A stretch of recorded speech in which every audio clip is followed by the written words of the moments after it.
stayed late at school to win the science fair. But when my little brother took the credit on stage, my parents applauded him while I stood in the shadows. My name's Samantha, I'm 22, and growing up in a family of high achievers was never easy. My parents, both teachers, had this way of making every accomplishment feel like a contest, even when it wasn't. My older sister went to an Ivy League school and somehow always made it look effortless, and then there was me, perpetually the quiet, hard-working one who tried to stay under the radar but could never seem to impress anyone enough. My little brother Max is 6 years younger than me and somehow has this magnetic charm that makes people automatically adore him. It's infuriating, really. Even when he's mischievous or careless, adults treat him like he's some prodigy.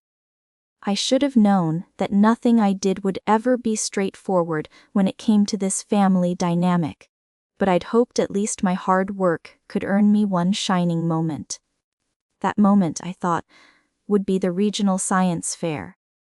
I'd been planning my project for months, late nights in the garage, reading journal after journal, testing experiments that frequently exploded or fizzled into nothing. My project was ambitious, a sustainable hydroponic system designed to minimize water usage while maximizing plant growth. It was complicated, delicate, and, most importantly, original. I stayed late every evening in the school lab, often locking the door so Max couldn't sneak in and help, or my parents couldn't distract me with some last-minute request. Even though I knew no one outside the school would understand half of the science behind it, I was proud of what I'd created. The week before the fair, everything started to feel like a pressure cooker. The lab smelled faintly of chemicals and wet soil. My notebooks were stuffed with diagrams, calculations, and notes, and I had a schedule I followed religiously. Every hour accounted for. My parents were supportive in theory. They asked about my progress, offered to drive me to the school late at night, and occasionally commented on how smart Max was for taking an interest in my work. That was when I realized something dangerous. They were confusing enthusiasm with actual effort. Max loved the idea of science, but he was impulsive, messy, and not at all the type to sit quietly and plan for hours. I had to make sure he didn't interfere, or worse, take credit for something I had sweated over for months. The night before the fair, I stayed at school until nearly 10. Checking my experiment, adjusting the water circulation, and testing the LED lighting to ensure the plants would get the correct spectrum. I wanted everything perfect.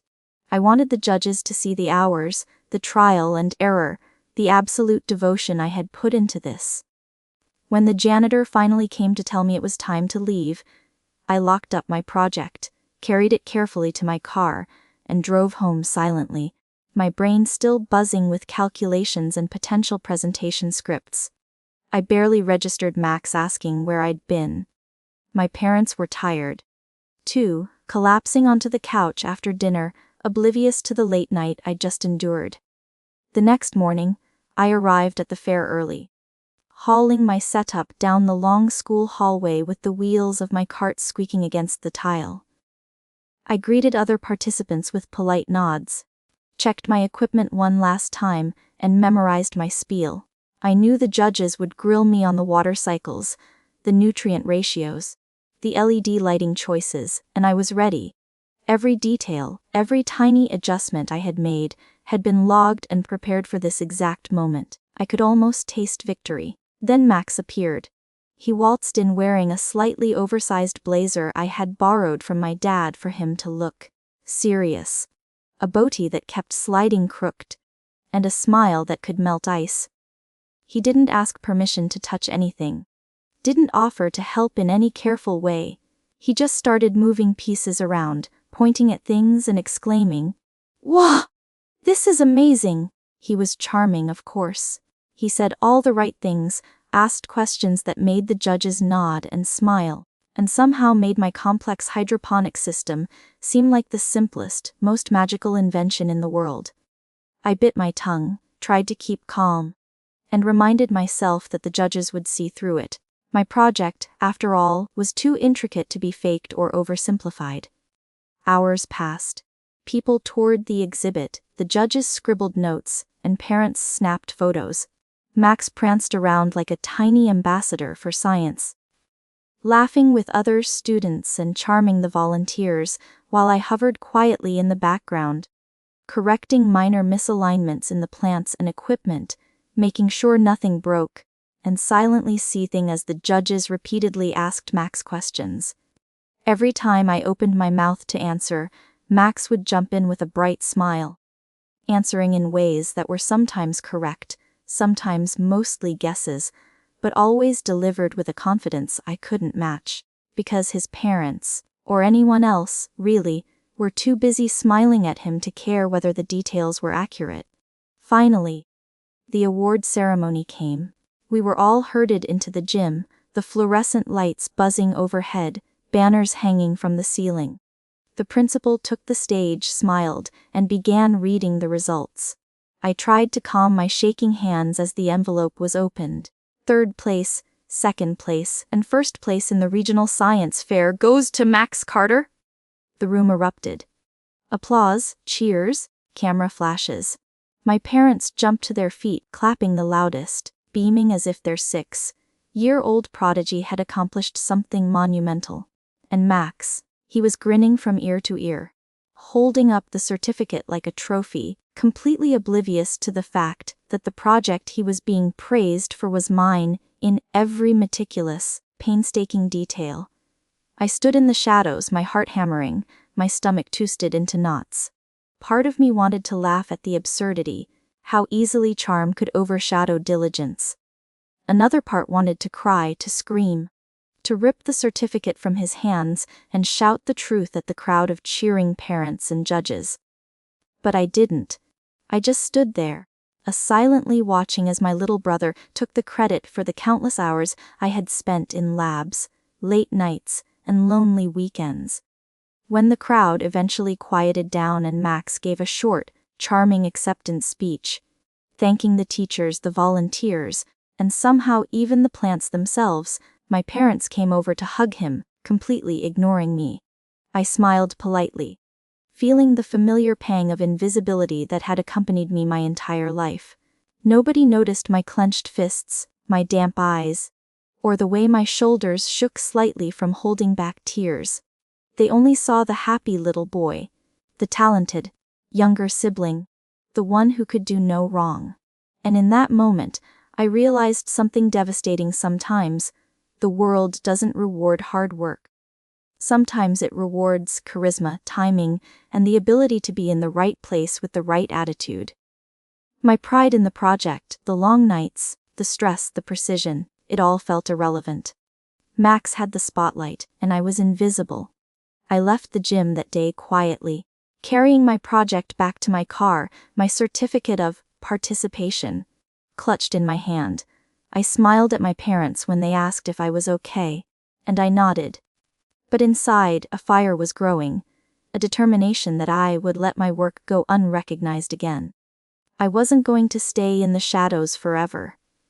The drive home from the science fair was one of the quietest I had ever experienced. Max babbled on about the applause, the certificate, and how he'd already decided which corner of his bedroom to hang his trophy, but I barely heard him. I sat in the passenger seat, gripping my bag with the project notes still inside, thinking about every late night I had spent in the lab, every hour of precise measurement, every experiment that failed and forced me to start over. I had done all of that, and for what? A boy who was 6 years younger than me. A boy who barely understood the chemistry behind the water cycles was being celebrated as the genius behind it. My parents had literally jumped to their feet and cheered for him as if my contribution didn't even exist. By the time we pulled into the driveway, my chest was tight and my hands ached from holding back tears I wasn't ready to let out. My mom bounded out of the car, grabbing Max in a hug, laughing and talking about how proud she was. My dad followed, clapping Max on the shoulder and raving about how incredible the kid was. I lingered in the shadows, silently observing, while my parents' attention circled around Max like a golden halo. I thought about walking in, pretending everything was fine, but instead, I just nodded politely, smiling enough for it to pass as approval. No one asked me about my part in the project. No one even glanced at me as they celebrated the little boy who had unwittingly taken my spotlight. That night, I retreated to my room, closed the door, and sat on the floor with my back against the wall. My project notes were scattered across the floor, diagrams and data sheets floating like ghosts of what could have been. I felt a mixture of rage, frustration, and heartbreak building inside me, threatening to spill over. I had tried so hard, stayed so late, and sacrificed so much, and yet, the victory was someone else's. I hated Max in that moment, not him, exactly, but what he represented. The ease of being adored without earning it. My parents weren't wrong to be proud of him, they saw what they wanted to see. But the pain wasn't from their praise. It was from the feeling that no matter how hard I worked, I could never truly shine in a family that constantly compared, rewarded charm over effort, and overlooked the quiet achievers. Sleep didn't come easy that night. I tossed and turned, replaying every moment from the fair in my head. I saw myself hauling the cart down the hallway, adjusting the water pump, double-checking every LED light. I saw the judges asking questions, Max jumping in with the answers, laughing and charming them while I stood back, the voice of reason unheard. I remembered their nods and smiles for him, and the gnawing emptiness it left in my chest. By the time the sun started to peek through my blinds, I was exhausted but awake, my mind buzzing with thoughts about fairness, recognition, and the definition of success.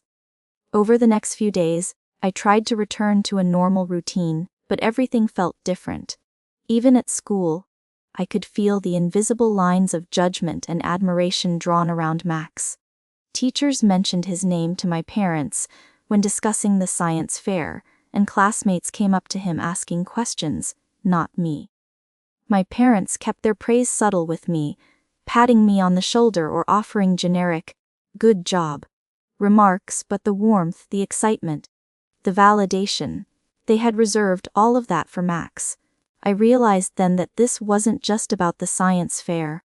It was about a pattern that had defined my life for as long as I could remember. I was the one who tried the hardest, who worked the longest hours, who carried the responsibility silently, and the world, including my own family, often rewarded the wrong person. One afternoon, I found myself back in the lab. The room smelled faintly of soil, water, and metal, the same way it had during all my late-night experiments. I walked past the empty benches, brushing my fingers against the familiar surfaces. I felt a pang of longing, a desperate need to reclaim some of the pride I had lost. I opened my notebook and started writing down ideas for next year's science fair. Not for my parents. For me, I sketched diagrams, listed experiments, and outlined the steps I would take to make the next project impossible to ignore. For the first time in days, I felt a spark of hope. That night, I stayed up late again, not in frustration this time, but in planning. I researched new hydroponic techniques, read articles about sustainable systems, and began developing a project that would be innovative, impressive, and undeniably mine. I was determined to create something that couldn't be overshadowed, that couldn't be taken from me by charm or luck. It was the first time I realized that the only way to truly claim recognition was to work for it relentlessly, without expectation that anyone else would notice until the results spoke for themselves. By the end of the week, I had drafted a full outline for a new system, more complex, more elegant, and more sustainable than anything I had attempted before. I could almost see the final display in my mind, the judges' expressions changing as they realized the depth of the work, the precision, the hours of dedication behind it. I felt a flicker of pride, tentative but real, and it carried me through the days that followed. Max still strutted around with his victory, oblivious to the storm he had left behind. My parents still asked about him more than me. but in the quiet moments when I was alone with my ideas, I finally understood something vital: my worth, my accomplishment, and my brilliance didn't have to be validated by anyone else to exist. Even so, every night, when the house went quiet and Max's laughter from the living room faded, I allowed myself one tiny indulgence. I closed my eyes and imagined the fair differently me walking up to the stage, the applause washing over me, the certificate in my hands. And for a few fleeting seconds, I let myself feel like the winner I had worked so hard to be. Then I opened my eyes, reminded myself that reality was what it was, and went back to planning, experimenting, and dreaming bigger than before. The weeks following the science fair felt like walking through a haze. Every interaction with my family reminded me of that night. My parents still brought up Max's victory, casually, showing his certificate on the fridge and talking about how proud they were. At first, I wanted to confront them, to tell them that the achievement they were so excited about wasn't his. But every time I opened my mouth, the words stuck. I didn't want to start a fight. I didn't want to ruin their happiness, even though part of me felt like my own joy had been stolen. So I stayed silent. I kept my distance. I focused on my own work. I poured every ounce of frustration and determination into the next project.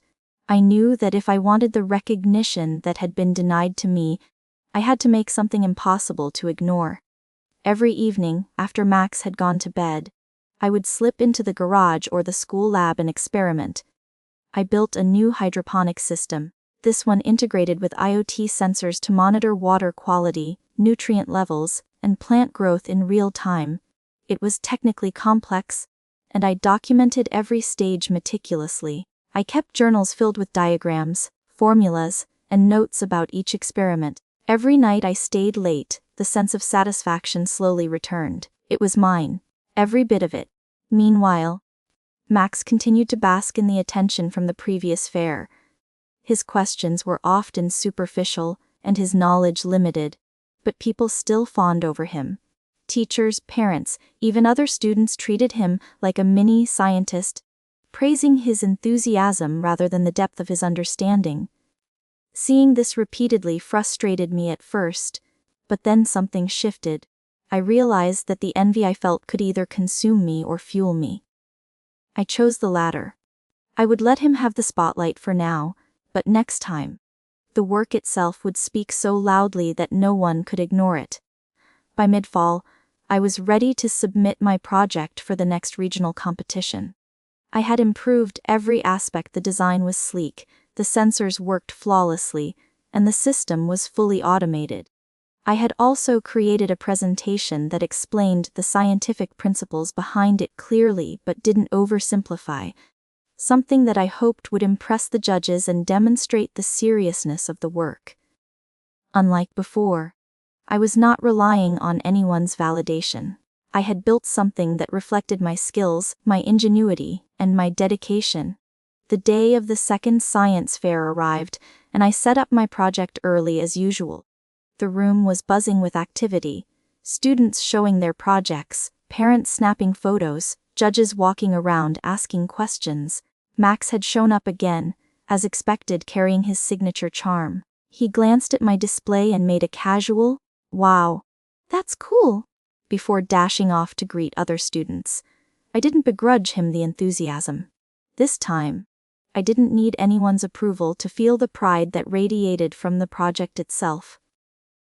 When the judges approached, I greeted them calmly.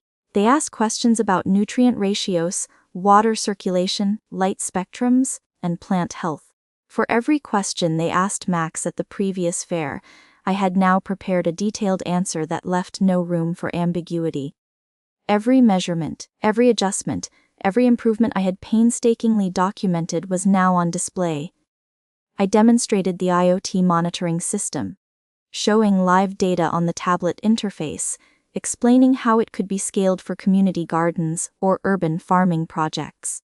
The judges nodded repeatedly, taking notes and occasionally exchanging impressed glances.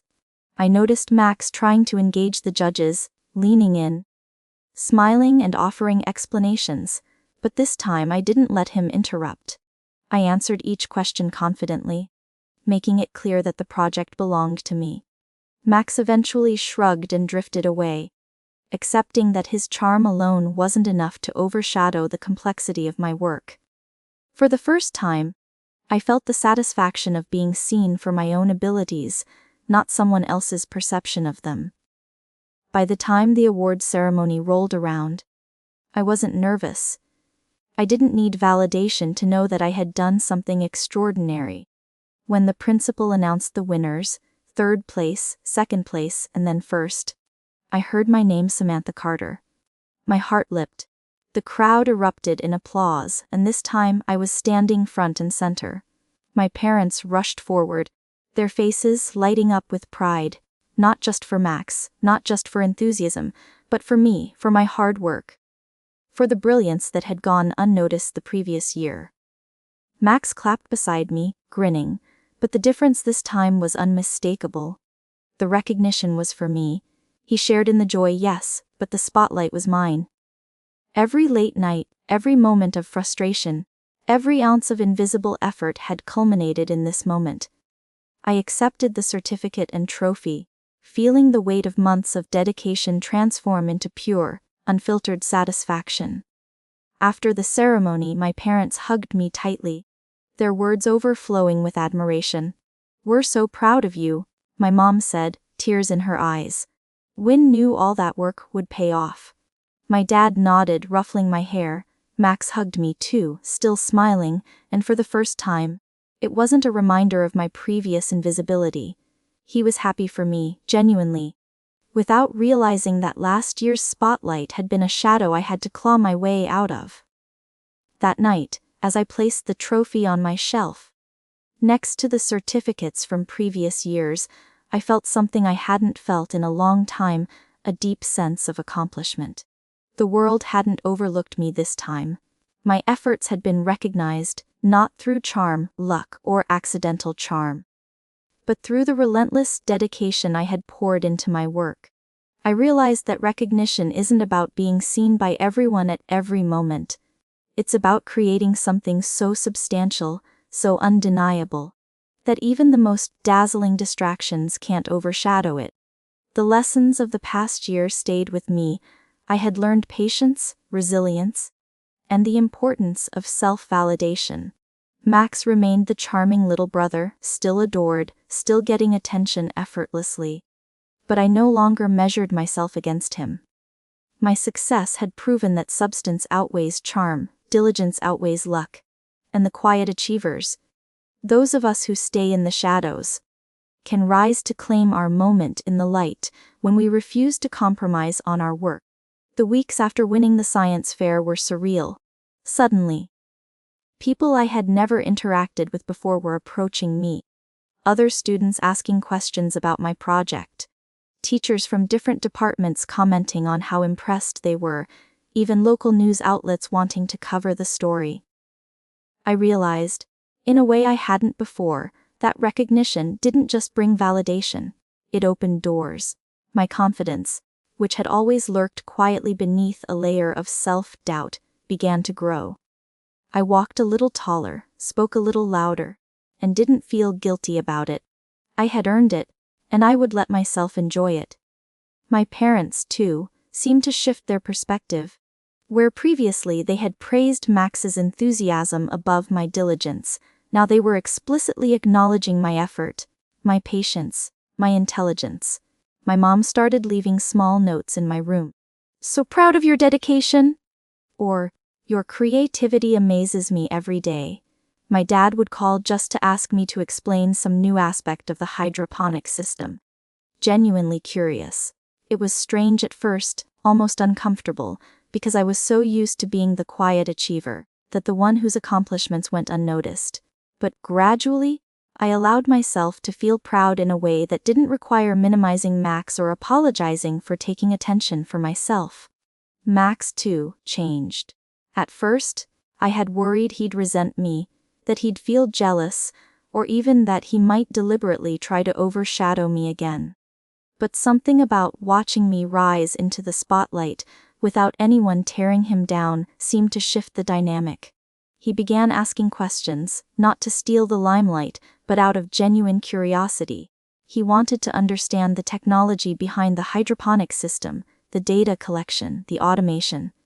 One evening, he came to the garage and said, "Samantha, can you show me how the sensors work? I want to see how you made it all so smart." I realized that in some way, he had started to respect the effort behind the achievement, not just the presentation of success. Meanwhile, I began thinking about how I wanted to carry this momentum forward. It wasn't just about the science fair anymore. It was about setting the standard for myself. I wanted to continue building projects that challenged me, that forced me to think creatively and logically, that allowed me to push boundaries. For months, I brainstormed ways to improve urban farming techniques, explored sustainable agriculture, and started connecting with local engineers and researchers who could mentor me. Each late night spent in the lab no longer felt like a chore. It felt like an opportunity. One of the most significant moments came when my school invited me to speak at an assembly about my project. Standing on the stage in front of hundreds of students and faculty, I described the entire process. The late nights, the failed experiments, the revisions, the careful documentation, and explained the science behind the hydroponic system in detail. I saw faces light up. Students leaning forward to take notes, some even asking for extra guidance after the assembly. For the first time, I realized that my work could inspire others. It wasn't just about recognition anymore, it was about impact. When the assembly ended, my parents approached me. My mom's eyes were watery, her smile proud and tender. "You've grown so much," she said. "Not just in skill, but in confidence. I see the person you've become, and I couldn't be prouder." My dad added, "You've earned this, Samantha.